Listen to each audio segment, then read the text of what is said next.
हम लेकर आए हैं मुसलमानों की अज़मत की कहानी।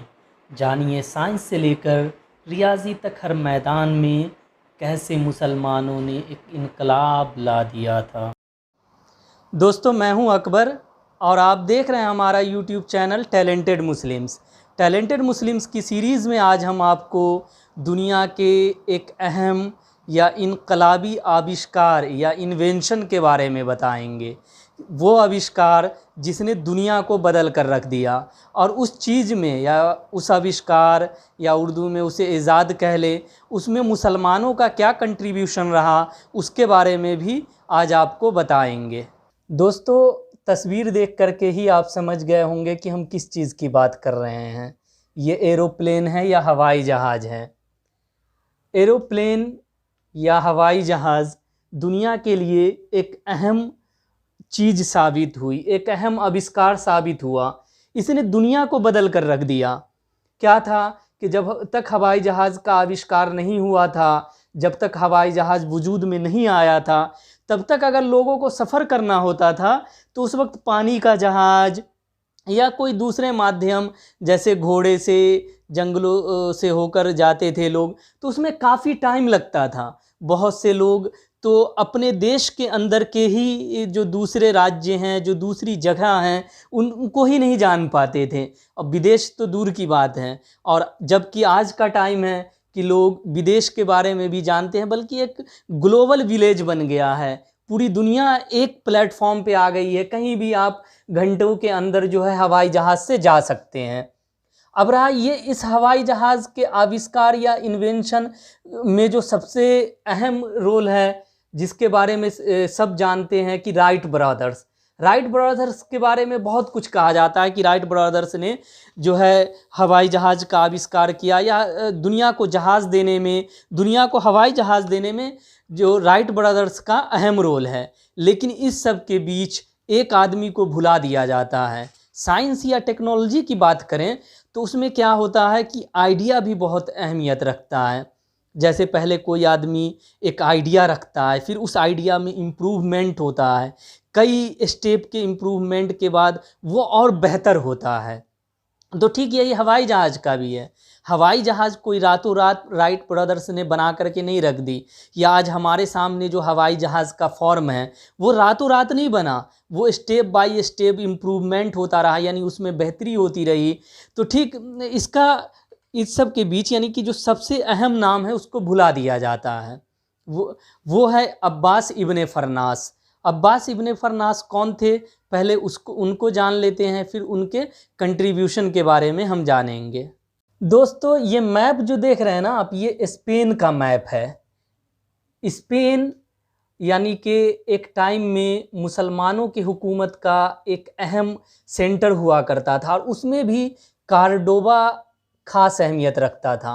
यानी इस्लाम का जो सुनहरा दौर कहा जाता है, उसमें कार्डोबा और बगदाद ये दो सेंटर ऑफ लर्निंग हुआ करते थे।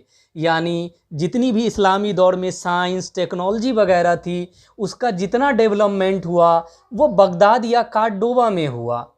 इसी कार्डोबा में 810 ईस्वी में पैदा हुए थे अब्बास इब्ने फरनास, जिनका 887 ईस्वी में इंतकाल हुआ था। तो यही है अब अब्बास इब्ने फरनास।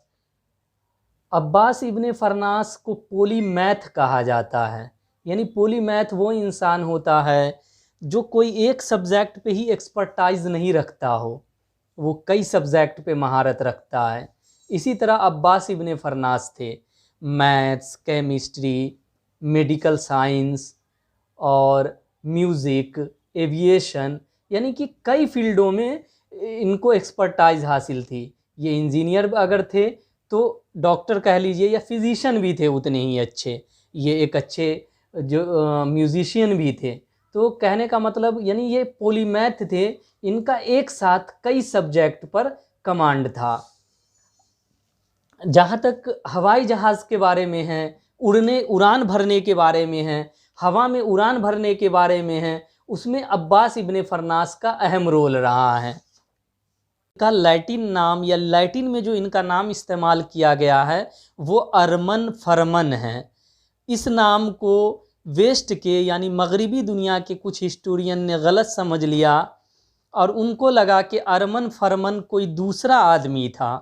और कई स्टोरी में ये कहा जाता है कि अरमन फरमन ने सबसे पहले उड़ने की कोशिश की थी, उसी को देख करके अब्बास इब्ने फरनास को आइडिया मिला था। लेकिन ये गलत है। हमारी जो रिसर्च है उससे हम ये नतीजे पर पहुँचे कि अब्बास इब्ने फरनास ही जो थे वो अरमन फरमन थे, और इन्होंने उड़ान भरने की पहली कोशिश की थी 852 ईस्वी में। 852 ईस्वी में इन्होंने क्या किया था कि एक तख्त का यानी कि तख्त ले लिया था लकड़ी का, और पर की तरह उसको बनाया था। उसमें परिंदे का पर, रेशम का कपड़ा वगैरह लगाकर, और कार्डोबा की जो सबसे ऊंची इमारत थी वहाँ से उड़ान भरी उड़ने की कोशिश की थी। नीचे इन्होंने छलांग लगाई थी। खैर ये नीचे गिर पड़े थे और उस वक्त इनको कोई चोट वोट नहीं आई थी।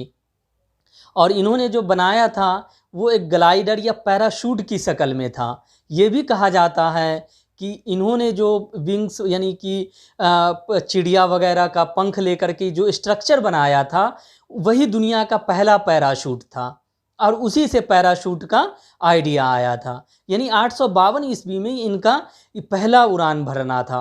852 ईस्वी के बाद फिर करीब 23 साल तक इन्होंने रिसर्च किया। रिसर्च कैसे किया?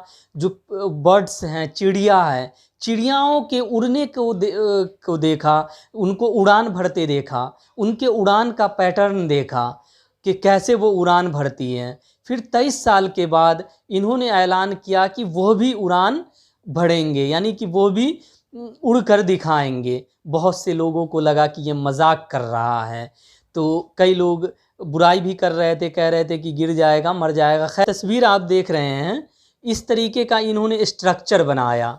यानी कि जैसे चिड़ियाओं को देखा तो समझ गए ये कि चिड़ियाओं को उड़ने में जो है जो उसका पर होता है वो अहम रोल अदा करता है। तो अगर इंसान भी अगर पर क्रिएट कर ले जिससे कि वो हवा के दबाव को ऊपर यानी कि उड़ान में एक चीज़ ये होती है कि सबसे पहले समझिए कि कोई भी चीज़ जैसे हम हवा में उछालते हैं तो उसको ज़मीन अपनी तरफ खींचती है एक ताकत से। अगर उस चीज़ पर कोई इतनी ताकत लगे कि वो ज़मीन जो ताकत लगाती है उससे ज़्यादा ताकत लग जाए तो वो चीज़ हवा में उड़ने लगेगी। तो यह चीज़ इनके समझ में आ गई कि परनुमा ये बना लिया कि इसके ज़रिए हम उड़ान भरेंगे। ठीक इन्होंने जो है एक पहाड़ी के ऊपर से छलांग लगाया, कुछ देर तक ये हवा में उड़ते रहे, फिर जो है सही से ये लैंडिंग नहीं कर पाए। आज की भाषा में कहे तो ये क्रैश लैंडिंग हो गई, ये गिर पड़े, इनके कमर में चोट लग गई। खैर गिरने के साथ ही इन्होंने सोचना शुरू किया कि आखिर हम हवा में उड़ क्यों नहीं पाए। अब जैसे कि जहाज है या चिड़िया है उसको आप उड़ते देखते होंगे, तो हवा में उड़ जाना ही नहीं, उसको स्टेबिलिटी यानी कुछ देर तक उड़ते रहना है, फिर लैंडिंग भी जो है होनी चाहिए, वो सक्सेसफुल होनी चाहिए, कामयाब लैंडिंग होनी चाहिए, तब जा कर के होगा। तो इन्होंने यानी कि हवा में कुछ देर उड़ान तो भर ली लेकिन वो सक्सेसफुल नहीं रहा। तो इनका दिमाग आया कि यार ये क्या चीज़ हमने गलती की कि जो इस तरह हुआ। फिर इन्होंने चिड़िया पे फिर रिसर्च किया तो इस बात पे ये नतीजे पर पहुँचे कि जो बर्ड्स होती हैं, जो चिड़िया होती हैं, उनके पास दुम होती हैं और लैंडिंग में उस दुम का ही अहम रोल होता है। पर जो होता है वो उड़ने में मदद करता है यानी ऊपर जाने में मदद करता है, और जो दुम होती है वो लैंडिंग में मदद करती है। तो इन्होंने अपना जो ऑब्जर्वेशन लिखा, बाद के साइंटिस्ट ने उस पर रिसर्च किया और इस तरह से धीरे धीरे हमें जहाज़ की मौजूदा शक्ल मिली। यानी कुल मिलाकर हम कह सकते हैं कि जहाज़ का जो पहला यानी कि जो अभी मशीन है, वैसे तो चाइना के भी कई लोग थे जिन्होंने उड़ने की कोशिश की, बल्कि पतंग वगैरह की जो देन है वो उनकी ही देन है, लेकिन जो ये एक मशीन बना करके उड़ने की कोशिश है इनसे पहले किसी ने नहीं की थी। इसके साथ ही हमारी यह वीडियो स्टोरी ख़त्म होती है।